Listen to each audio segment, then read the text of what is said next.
Región Emprendedora cuenta con la colaboración y el auspicio de Mujeres Empresarias, Asociación Chilena de Emprendedores ASECH, G100. Nada nos detiene. Agua, fuente de vida, siempre pura, rica y saludable. Siempre he soñado con que Arica sea una ciudad próspera, una ciudad pujante que brinde oportunidades para todos. Para ese emprendedor o emprendedora que sueña con transformar su idea en realidad. Para ese pequeño o mediano empresario que espera que esa realidad se transforme en una gran empresa. Con una ciudad que se desarrolle y crezca en el comercio, servicios, turismo e industrias. Pero también una ciudad que desarrolle innovaciones, que modifica las reglas del juego y que reinventa la forma de hacer las cosas. Una región empoderada que genera riqueza y crecimiento económico con personas que sientan pasión, entusiasmo y ese espíritu que necesitamos para darnos cuenta que ese camino está en nuestras manos. Soy Alexandro Bravo Bolino y te invito a compartir este espacio de aprendizaje en Región Emprendedora.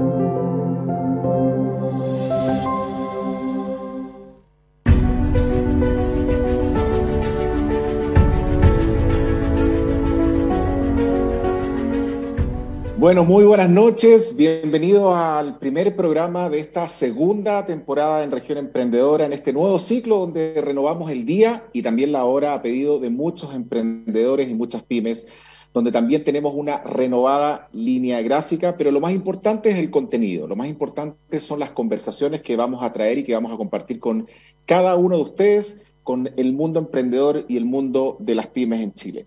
Todos los martes nos acompañará un panelista. Todos los martes conocerán también a un emprendedor o emprendedora y todos los martes podrán compartir, aprender y conocer sobre diversos temas que envuelve el mundo del emprendimiento, los negocios y las pymes, y en los que van a poder participar junto con invitados que tendremos a lo largo de cada uno de los programas, siempre con el objetivo de ser el programa de los emprendedores de Chile. Quiero agradecer a nuestros auspiciadores y colaboradores, a Agua Fuente de Vida, pura, rica y saludable, que nos acompañará y que justamente aquí comparto con un rico vaso de agua para refrescar esta noche fría y cálida. Y también agradecer a los partners que nos van a acompañar todos los martes, la Asociación Chilena de Emprendedores, ASECH, Mujeres Empresarias, G100 y Nada Nos Detiene. Todos unidos para ser parte de este espacio y de este ecosistema.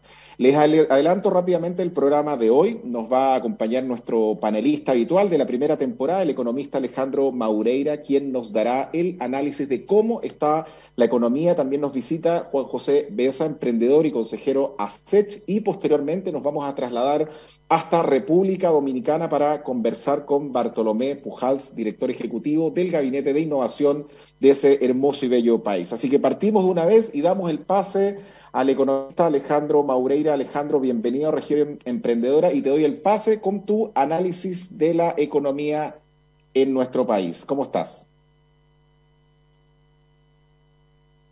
Hola Alexandro, hola a todos, muy buenas noches, o buenas tardes, por acá ya está oscuro. Así que listos a hablar de economía, no sé cómo estás tú. Aquí estamos, todo bien, partamos, vamos con tu análisis. Ya, vamos directo al grano. Voy a partir donde nos quedamos.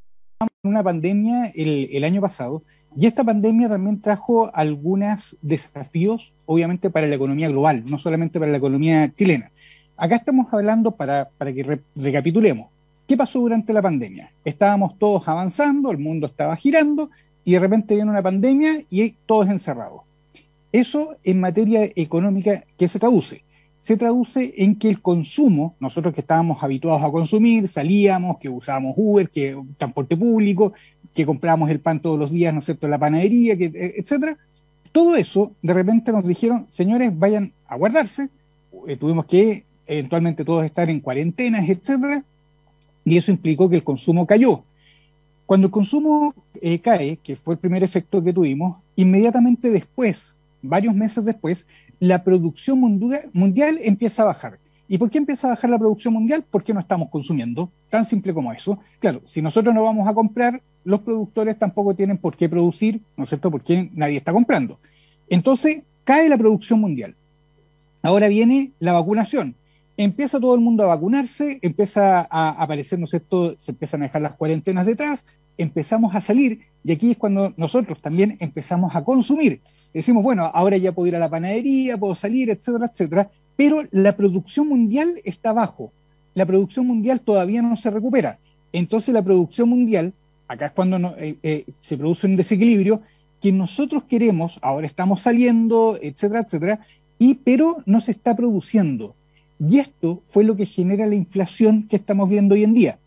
Hoy día, a nivel mundial, hay una inflación que está afectando obviamente a todo el mundo, y entre ellos a nosotros, y que ha llevado que nosotros inusualmente este año vayamos a tener una inflación, inclusive podría ser del 12% anual. Para que nosotros hagamos una idea, estamos acostumbrados a una inflación del 3% por año, acá en Chile. 3% por año, ¿eso qué significa? Que si yo tengo 10.000 pesos, mi poder adquisitivo, ¿no es cierto?, al final de ese periodo cae solamente un 3%, y así nos vamos. Hoy día va a caer un 12%, y eso no es algo menor.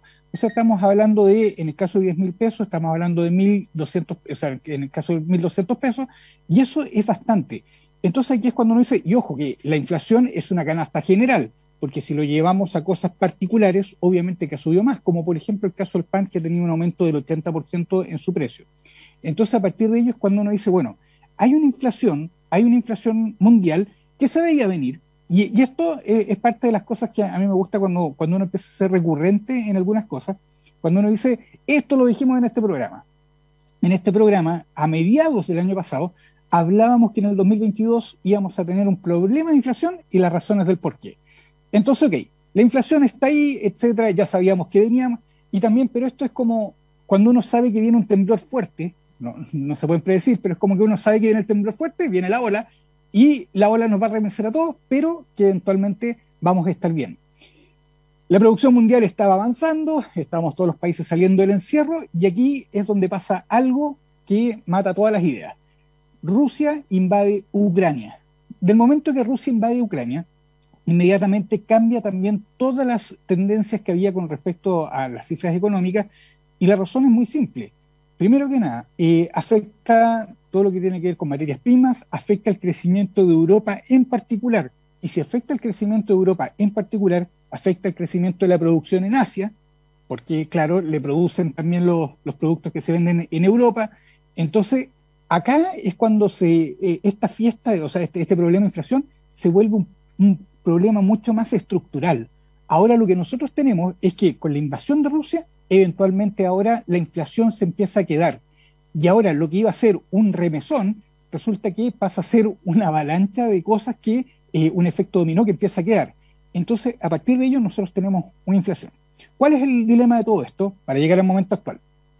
Que en el momento actual, cuando yo tengo una alta inflación, por ejemplo en Chile, lo que dice nuestra constitución vigente, lo que dice es que el Banco Central es autónomo, o sea, se manda solo, y que el Banco Central es el encargado constitucionalmente de controlar la inflación. Entonces, que es cuando uno dice, ojo, el Banco Central va a usar las tasas de interés, las va a ir subiendo de manera tal que nosotros ya no consumamos, sino que invertamos y ahorremos. Fíjense lo que hace el Banco Central. Claro, cuando uno dice, ya, pero ¿qué me importa a mí las tasas? Las tasas de interés las ha ido subiendo, y hoy día, por ejemplo, endeudarse sale caro. Usar la tarjeta de crédito es una locura. O sea, no hay que hacerlo, así de categórico hay que hacer. Hoy día no es el momento de tomar deuda, pero lo que siempre es hacer más atractivo, que por ejemplo tenemos ahorros bastante atractivos, entre medio, por ejemplo, el ahorro premium de Banco Estado ofrece, digamos, el retorno en UF, o sea, no perder la inflación, más un algo por ciento, está súper bueno, es un buen refugio, alguien puede guardar el dinero ahí, y eventualmente, ¿no es cierto?, no pierde poder adquisitivo porque los intereses van a generar. Entonces es un buen momento para ahorrar. Y acá, para entender la mecánica, lo que va pasando es esto. Como la gente empieza a ahorrar, dejamos de consumir. Y si dejamos de consumir, los precios dejan de subir. ¿Por qué? Porque ya no hay presión para que ello pase. Entonces, los bancos centrales, no solamente en Chile, sino que a nivel mundial, están subiendo las tasas de interés para bajar la inflación. ¿Cuál es el problema de todo esto? El problema está que la producción no se había recuperado. O sea, nosotros veníamos en la pandemia con una producción que iba para arriba, y que todavía no llega arriba. Pero resulta que ahora estamos bajando el consumo, y acá se produce el momento actual en que estamos, que se llama estanflación. Y uno dice, bueno, ¿y qué es esa palabra tan fea que sale, ¿no es cierto? De winter is coming, decían en Game of Thrones, los economistas decimos estanflación is coming ahora, que es peor. Entonces uno dice, ¿por qué va a ser peor? Porque la estanflación es cuando baja la producción y al mismo tiempo sube la inflación. Fíjense que qué peor escenario que ese podemos tener. Es como decir, nos estamos quedando sin trabajo, estamos produciendo menos y más encima el costo de la vida va subiendo. Genial, ¿cierto? Entonces, ese es el momento en que estamos ahora a nivel mundial y esto da pie para hablar de una posible recesión mundial. Y esto ya empieza a ser más o menos grave. Uno dice, a ver, chanfle, esta cosa se está poniendo un poco fea. Claro, está este tema de la inflación, la producción no se recuperó en parte por lo que está pasando con Rusia, mientras Rusia no termine con su tontera, perdonen que lo diga así, eventualmente vamos a seguir en eso, y ahora resulta que nos vamos quedando más encima sin herramientas. Los bancos centrales están haciendo lo que tienen que hacer, subir las tasas, pero al subir las tasas, lo que hacen también es disminuir el consumo y la producción en forma, digamos, secuencial. Entonces, a partir de ello uno dice, chuta, ahora tenemos un problema, no estamos ni creciendo ni esto y lo otro. Entonces, esto nos lleva al momento actual, que es una posible recesión mundial que cada vez está más cerca. Esperábamos, y esto también lo mencionamos a fines del programa, los últimos programas del año pasado, esperábamos que este año hubiese una recesión, pero una recesión técnica. ¿Por qué? Porque nuestra economía, las economías mundiales también, venían creciendo nada antes de la pandemia, durante la pandemia también, y resulta que termina la pandemia, todas crecen, todas crecieron bastante el año pasado, y ahora yo me tengo que comparar con el año pasado, no con los años en pandemia. Entonces lo más seguro es que hubiese un pequeño bajón, algo por el estilo, pero no. Entonces, ahora resulta que con estas medidas que se están tomando, eventualmente lo que nosotros vamos a tener es que, digamos, una posible recesión mundial. Esta posible recesión mundial se empieza a ver en los siguientes elementos, que aquí es cuando empezamos ya a llegar a Chile en forma, uno dice, bueno, pero todo esto que está pasando afuera obviamente nos afecta y nos afecta a todos.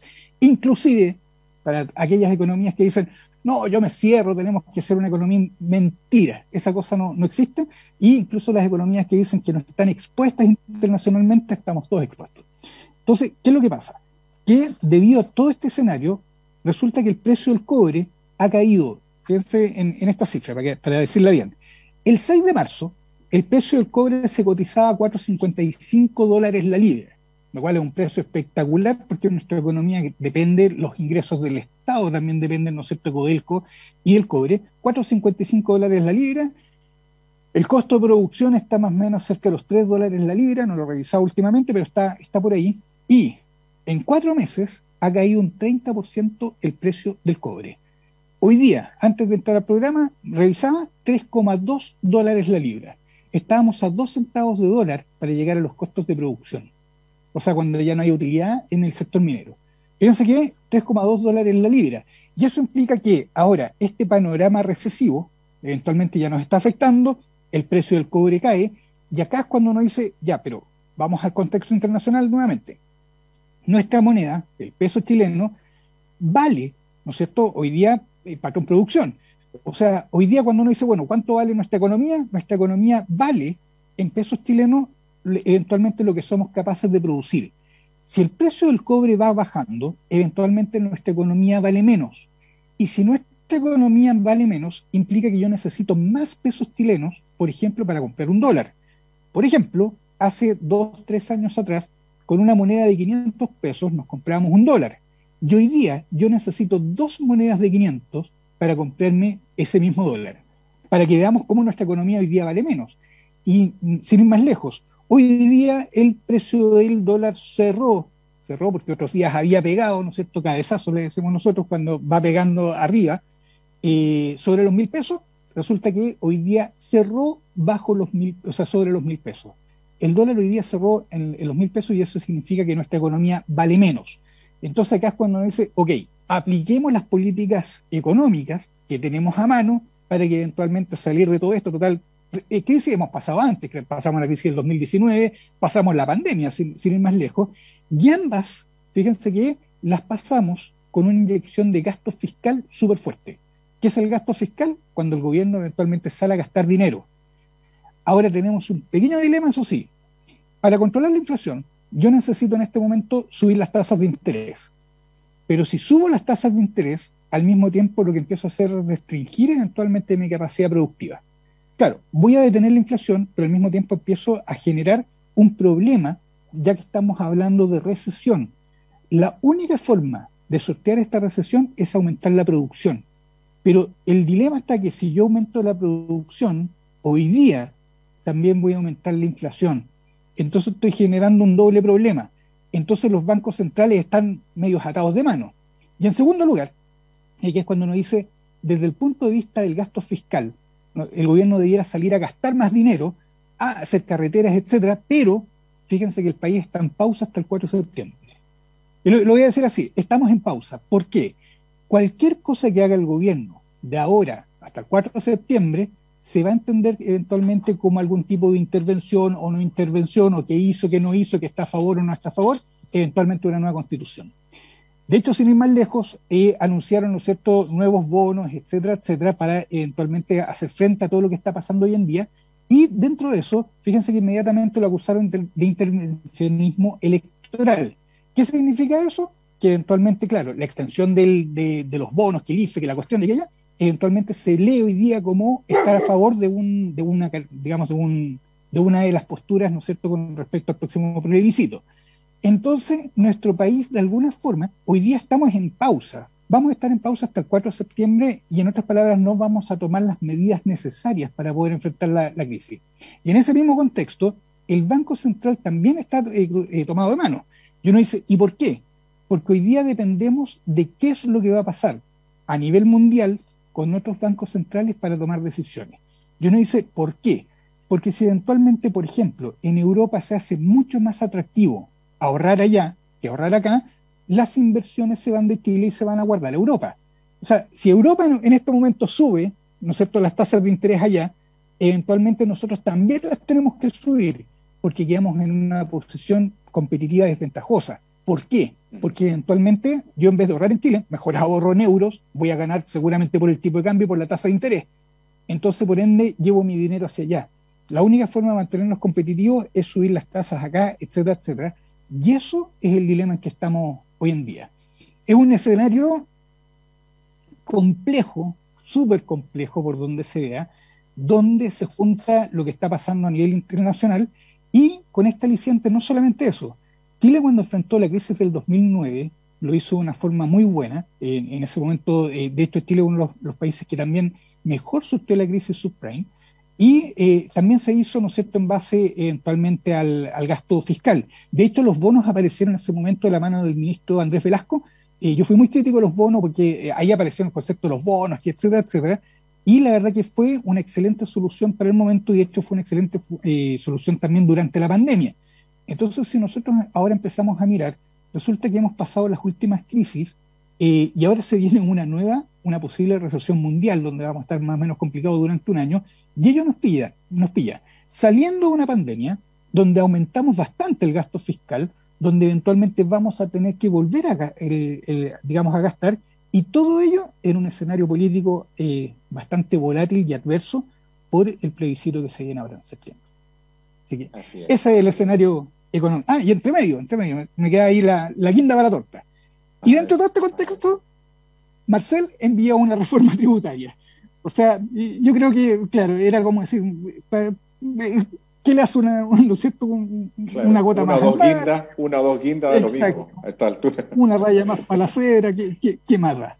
Claro, claro, una reforma tributaria, y esta reforma tributaria afecta principalmente a los emprendedores, ya que está el programa Región Emprendedora. Hay un tema que yo he sido crítico, que lo lanzó el gobierno anterior, pero que este gobierno sigue adelante con él, que es el IVA a los servicios. Ojo con eso, que va a afectar muy fuerte, sobre todo a la clase media. Y eventualmente también hay otros elementos dentro de la reforma tributaria que también hacen que el escenario productivo, y en especial para la clase media, eventualmente también sea adverso. Ese es el panorama actual. Así es, Alejandro Maureira y su análisis económico. Alejandro, nos vemos el martes 16 de agosto en otro análisis de economía junto con Alejandro Maureira. Gracias, Alejandro. Muchas gracias a ti, Alexandro. Muchas gracias.